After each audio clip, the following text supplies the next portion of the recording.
So, I was recently at the Turning Point UK dinner in Westminster in London. It was a very posh occasion, many royalty, many rich people, famous people even, Nigel Farage amongst them, and all in all, it was an okay night. However, the problem is, the right wing, at least in this country, but also in the US, they don't get the bigger picture. They don't get some things that could help them in the battle against the far left and the culture war. As an outsider looking in, yes, I don't consider myself right wing, even though by today's Overton window, I might as well be considered right wing, a conservative. I can't help but feel that these people are out of touch, and the way they want to go about producing their message, getting it out there, and the people they use for this message is quite laughable. First, it doesn't matter about the race, it doesn't matter about the gender. I did notice in this dinner, and I have noticed in another few circles, that a lot of the mainstream right-wingers really want to make out that they're not just straight white and male. They want to make out that they're actually just as inclusive, if not more so, if not more diverse than the SJWs, than the left. You're diverse. So what? The point is not what the person is, it is who the person is and what they're saying that is important. It doesn't matter about your image. Your image is already destroyed as it is by the people who run the media, the far left. Bringing on stage at this dinner, this is what they actually did. This is what they thought was great optics. They brought on one straight white male, the rest were women, the vast majority of whom were like me, an ethnic minority, and apparently that's meant to show that this is the future of conservatism in this country and in the US, and that they're totally diverse. You're playing their game the wrong way. You're never going to beat them when it comes to racial optics. You just don't have the cultural capital for that at the moment. Scrap it. It doesn't matter. The right wing is not very good at using race and class in the way that the left use it, because the left have learnt some valuable lessons from the Marxists. They know how to play against people's tribal instincts. You don't, so don't do it. Honestly, I think Morgan Freeman had a good idea on how to deal with this type of shit. Stop talking about it.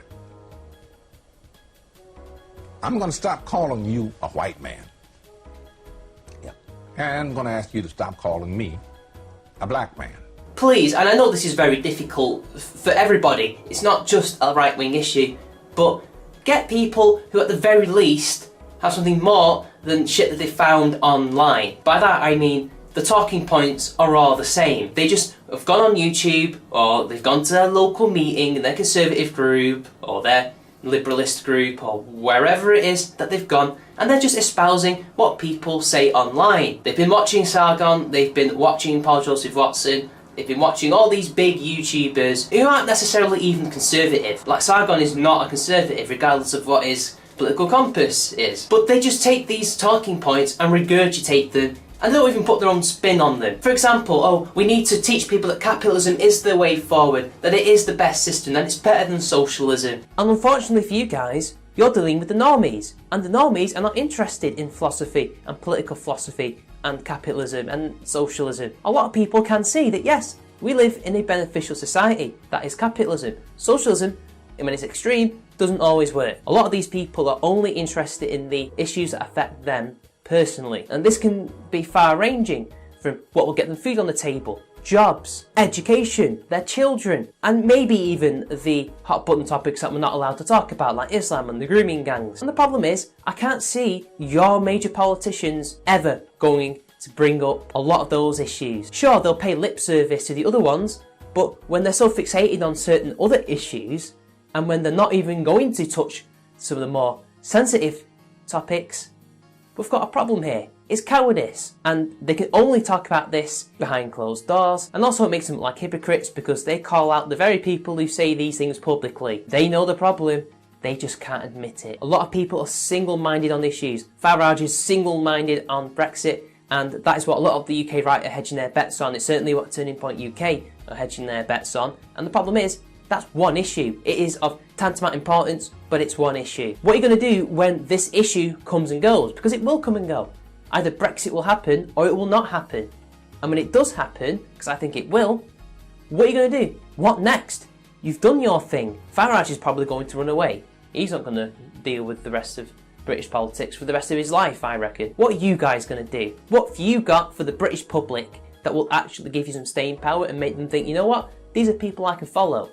Because I don't see it at the moment. Because at the very least, Jeremy Corbyn even though he probably won't fix all these issues that he brings up, he at very least brings up things that people are concerned about. He has many different issues, not just one. You guys, not so much. And there's some ideological barriers that you need to overcome, namely the things about censorship. This is more for the libertarians and the ANCAPs. Corporations can censor. We've seen this because, let's be fair, Facebook, Twitter, all these other major websites are public utilities. We basically use them as such. They are the modern forum, and they're censoring it. And they're censoring you. Yes, censorship is usually by the government. When you're unable to get your point across on the biggest platform possible in the entire world, and you need that for an election that's coming up for the Americans in 2020, and we know that Google, we know that Twitter, we know that all these other websites are actively trying to influence the election, ironically enough, considering they think it's Russia. Some of you need to get over this idea that the corporations cannot censor, that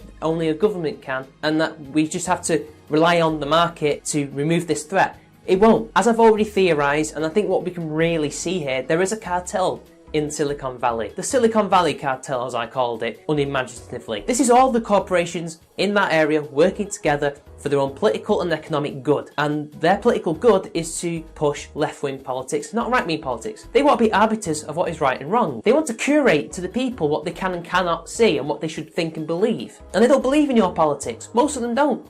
So they censor you because you're a threat. That's why a lot of the alternative websites that we would like to use and would like to see become popular have been targeted. Why Gab is not on a lot of the marketplaces. Why BitChute is banned in certain countries. Australia and New Zealand, for example. And the government doesn't even need to intervene because perhaps for some foreign governments, I would say my government especially, this is advantageous for them. And I don't see Trump doing anything about it. He talks the talk, but he needs to walk the walk. But he's not doing anything. The free market isn't very free when it comes to the internet at the moment. The only way we can free it is if we smash up this cartel, which is why the FCC probably need to be contacted and investigate this. The FCC are probably the only organisation that can fix that for us because they're an independent organisation, even independent of the government. We can have our free market, but first we need to actually free it. But that's just everything that I've got off my chest. I probably will do a left-wing one as well at some point, but until next time, I'll see you later.